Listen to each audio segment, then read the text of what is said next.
السلام علیکم ورحمۃ اللہ وبرکاتہ۔ بسم اللہ الرحمن الرحیم۔ سامعین و ناظرین، آج کے اس ویڈیو میں آپ کے سامنے کچھ جملے پیش کیے جاتے ہیں، آپ ان کو کس طرح عربی میں ٹرانسلیٹ کریں گے۔ مثلاً اگر ایسا کہنا ہو کہ ایسا لگتا ہے تو آپ عربی میں کس طرح کہیں گے؟ ایسا لگتا ہے، اس کا عربی کے اندر آپ کس طرح ٹرانسلیٹ کریں گے؟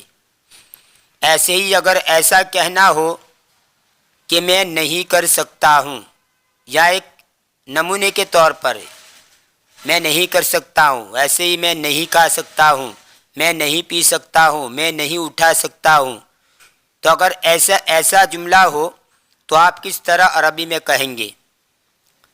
ایسے ہی اگر کہنا ہو کرنے کے لیے، یہاں بھی یہی مطلب، کرنے کے لیے، کھانے کے لیے، جانے کے لیے، تو اس قسم کے جملے ہو تو آپ کس طرح عربی میں ٹرانسلیٹ کریں گے؟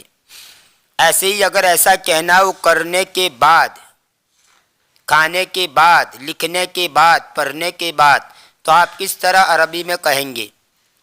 ایسے ہی اگر ایسا کہنا ہو کرنے سے پہلے، کھانے سے پہلے، اٹھنے سے پہلے، بیٹھنے سے پہلے، تو آپ کس طرح عربی کے اندر کہیں گے؟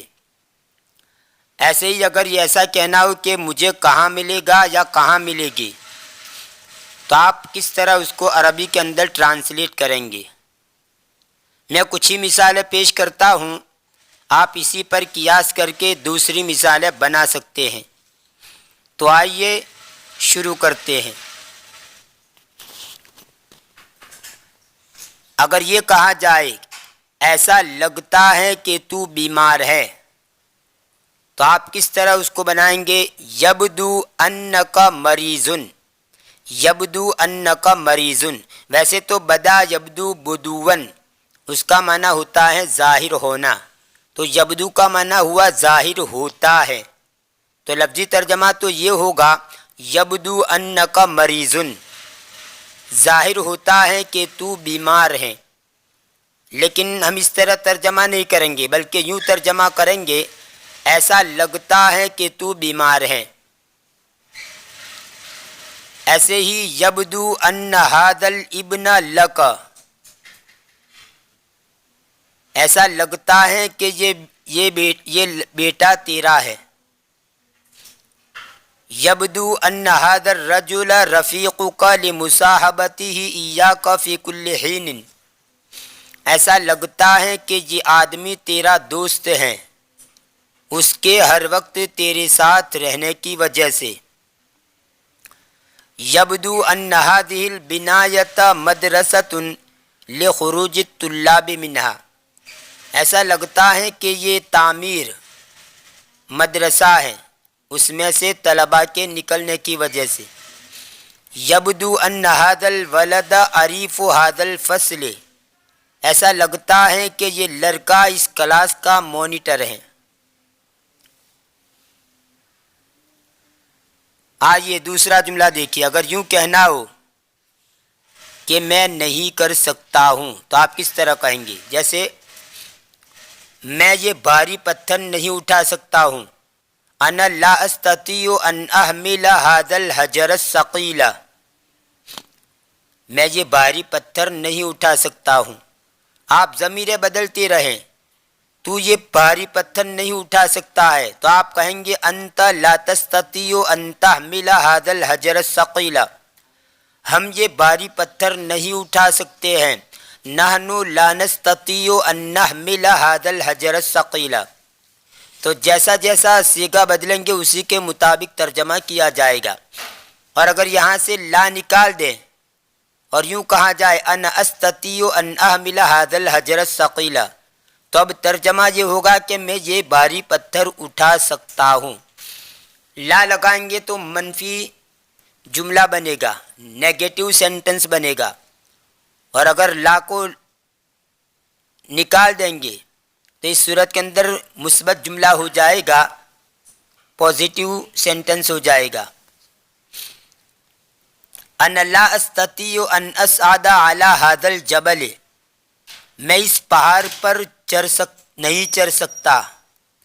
آپ یہاں پر الا کے بغیر بھی کہہ سکتے ہیں. ان لا استطیع ان اصعد هذا الجبل، دونوں طرح استعمال کر سکتے ہیں. اعلیٰ حرف جر کے ساتھ بھی اور براہ راست هذا الجبل کو مفعول بنا سکتے ہیں. انا لا استطیع ان اصعد على هذا الجبل، میں اس پہاڑ پر نہیں چڑھ سکتا ہوں. لفظی معنی ہوگا میں طاقت نہیں رکھتا ہوں یہ کہ اس پہاڑ پر چڑھوں. انا لا استطیع ان اسبح فی هذه البرکۃ، میں اس تالاب میں نہیں تیر سکتا ہوں.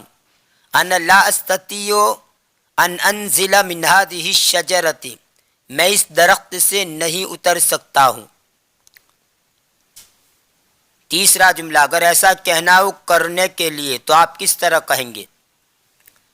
جیسے خرجت من الفصل لاشرب الماء، میں درس گاہ سے نکلا پانی پینے کے لیے. لفظی ترجمہ ہوگا میں درس گاہ سے نکلا تاکہ میں پانی پیوں، یعنی میں درس گاہ سے پانی پینے کے لیے نکلا.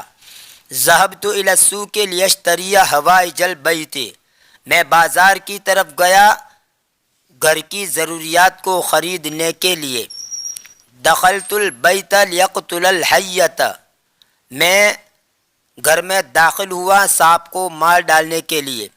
التحقت بالمدرسۃ لاتعلم العلوم الاسلامیۃ، میں نے مدرسے میں داخلہ لیا علوم اسلامیہ کو سیکھنے کے لیے. اب آئیے ایسا کہنا ہو کرنے کے بعد تو آپ کس طرح کہیں گے؟ مثلا مات الرجل بعد ما اکل الطعام المسموم، آدمی زہر آلود کھانا کھانے کے بعد مر گیا. الطعام المسموم یعنی زہر ملا ہوا کھانا. یہ ما مصدریہ ہے، ما اکل میں ما مصدریہ ہے جو مصدر کے معنی میں کر دیتا ہے. ما مصدریہ بھی ہوتا ہے، ان مصدریہ بھی ہوتا ہے. آپ اس کی جگہ پر بعد ان یاکل الطعام المسموم بھی کہہ سکتے ہیں، اور اسی طرح تمام مثالوں میں آپ سمجھ لیجئے. مات الرجل بعد ما اکل الطعام المسموم، آدمی زہر آلود کھانا کھانے کے بعد مر گیا. ذهبت الى المدرسۃ بعد ما اکلت الطعام، میں کھانا کھانے کے بعد مدرسے کی طرف گیا. لعبت ما كتبت الدرس، میں سبق لکھنے کے بعد کھیلا. اب جو بھی کھیلا ہو، مثلا لعبت كرة القدم بعد ما كتبت الدرس، میں سبق لکھنے کے بعد میں نے فٹ بال کھیلا. حربت بعد ما ضربت خالدا، خالد کو مارنے کے بعد میں بھاگ گیا. شربت الماء بعد ما اکلت الطعام، کھانا کھانے کے بعد میں نے پانی پیا. ذهبت الى الکلیۃ بعد ما لبست بدلة رسمیۃ، میں کالج گیا سرکاری کپڑے پہننے کے بعد.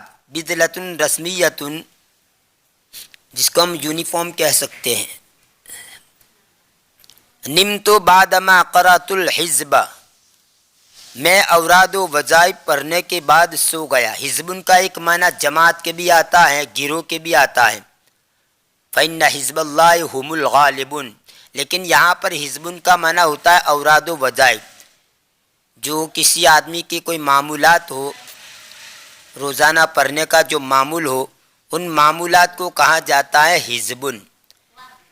نمت بعد ما قرأت الحزب، میں اوراد و وظائف پڑھنے کے بعد سو گیا. ذهبت الى المسجد بعد ما سمعت الاذان، اذان سننے کے بعد میں مسجد کی طرف گیا.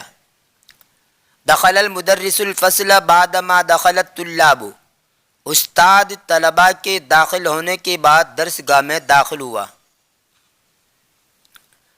اگر ایسا کہنا ہو کرنے سے پہلے تو آپ کس طرح کہیں گے؟ كتبت الدرس قبل ما كتبه زید، میں نے سبق لکھا زید کے لکھنے سے پہلے.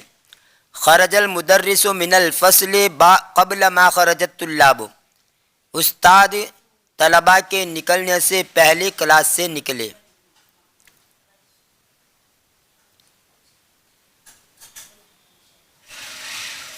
وصلت الی المحطۃ قبل ما فاتنی القطار، میں اسٹیشن کی طرف پہنچا گاڑی فوت ہونے سے پہلے۔ خرجت من الفصل قبل من انتهى الدرس، میں درس گاہ سے نکلا سبق پورا ہونے سے پہلے۔ انتہا ینتہی، امتحان کا معنی رکنا بھی ہوتا ہے، پہنچنا بھی ہوتا ہے، اور پورا ہونا ختم ہونا بھی ہوتا ہے۔ تعلمت اللغۃ العربیۃ قبل ما تعلمت اللغۃ الانگلیزیۃ، میں نے انگریزی زبان سیکھنے سے پہلے عربی زبان سیکھ لی۔ لا تخرجوا من الفصل ایھا الطلاب قبل ما خرجت، اے طالب علم کلاس درس گاہ سے مت نکلو میرے نکلنے سے پہلے۔ اگر ایسا کہنا ہو کہ مجھے کہاں ملے گا یا کہاں ملے گی تو آپ کس طرح عربی بنائیں گے؟ این اجد الفندق فی ھذا البلد، اس شہر میں مجھے ہوٹل کہاں ملے گی؟ ویسے تو وجد یجد کا معنی ہوتا ہے پانا، اس شہر میں ہوٹل کہاں پاؤں گا مطلب کہاں ملے گی۔ این اجد ابنک، تیرا بیٹا کہاں مجھے ملے گا؟ این اجد دکان الوراق، اسٹیشنری فروخت کرنے والے کی دکان کہاں ملے گی؟ این اجد اللحم المفروم والفطیرۃ المحشوۃ بلحم، مجھے قیمہ اور سموسے کہاں ملیں گے؟ اللحم المفروم کا معنی قیمہ، جس کو ٹکڑے ٹکڑے کر دیا گیا چھوٹے چھوٹے ٹکڑے، اس کو کہا جاتا ہے اللحم المفروم، جس کو قیمہ بولتے ہیں۔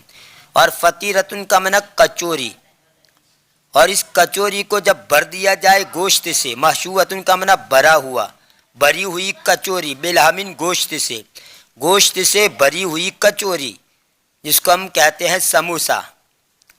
تو الفطیرۃ المحشوۃ بلحم کا معنی سموسا۔ این اجد اللحم المفروم والفطیرۃ المحشوۃ بلحم، مجھے قیمہ اور سموسے کہاں ملیں گے؟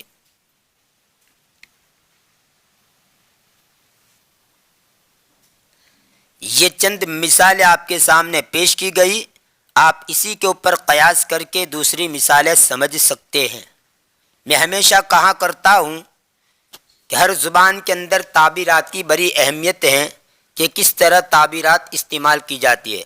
دیکھیں، سب سے پہلا جو جملہ میں نے کہا تھا، یبدو انک مریضن، ایسا لگتا ہے کہ تو بیمار ہے، تو یہاں پر لفظی ترجمہ تو ہوتا ہے، ظاہر ہوتا ہے کہ تو بیمار ہے۔ اب اگر دوسری جگہ پر ایسا لگتا ہے کا لفظ آئے تو وہاں کیسے؟ مثال کے طور پر دو آدمی ہیں، ایک تیسرا آدمی آیا، ایک تیسرے آدمی نے آ کر ان دونوں میں سے کسی ایک سے کہا کہ یہ تیرا کیا لگتا ہے، تو یہاں پر بھی تو لگتا ہے کا لفظ آیا، یہ تیرا کیا لگتا ہے، جس کو ہم کہتے ہیں تو رشتے میں تمہارا کیا آتا ہے، یہ کیا لگتا ہے۔ تو یہاں پر آپ یہ جملہ استعمال نہیں کر سکتے بدا یبدو، یہاں پر آپ اس کو اس طرح کہیں گے ما ھذا الرجل منک، لفظی ترجمہ یہ ہوگا کہ یہ آدمی تجھ سے کیا ہے، یہ آدمی تجھ سے کیا ہے، مطلب یہ آدمی تیرا کیا لگتا ہے۔ یاد رہے، اٹاک پٹاک ویسے ہی میں مثالیں نہیں دیا کرتا ہوں، میں ادب کی کتابوں کے اندر جو ادب کی کتابیں پڑھتا ہوں، مختلف ادب کی کتابیں مطالعے میں رکھتا ہوں اور اس کو پڑھتا ہوں، تو میں تعبیرات کو ہمیشہ ذہن کے اندر رکھتا ہوں، اور مجھے یاد ہے کہ ما ھذا الرجل منک، یہ سور من حیات الصحابہ میں نظر سے گزرا، میں نے اسی وقت سے اس کو یاد رکھا تھا کہ اگر کسی کو پوچھنا ہو کہ یہ تمہارا کیا لگتا ہے تو آپ کہیں گے ما ھذا الرجل منک، یہ آدمی تیرا کیا لگتا ہے۔ اب پھر وہ جواب دے گا ھذا اخی، یہ میرا بھائی ہے، جو بھی کہنا ہو، ھذا امی، یہ میرا چچا ہے۔ خیر، تو یہاں پر ما ھذا الرجل منک، یہ تیرا کیا لگتا ہے، تو یہاں پر بھی تو لگتا ہے کا لفظ آتا ہے، تو آپ یہاں پر یہ یبدو کا استعمال نہیں کر سکتے۔ تو تعبیرات کی بڑی اہمیت ہے، اس لیے ہمیشہ ادب کی کتابیں جب پڑھی جائے تو ذہن کے اندر تعبیرات کو رکھا جائے کہ کس طرح کسی جملے کو ادا کرنے کے لیے اس کو عربی میں کس طرح استعمال کیا گیا ہے۔ خیر، تو یہ چند مثالیں آپ کے سامنے پیش کی گئی ہے، امید ہے اس ویڈیو سے آپ کو بڑا فائدہ ہوگا۔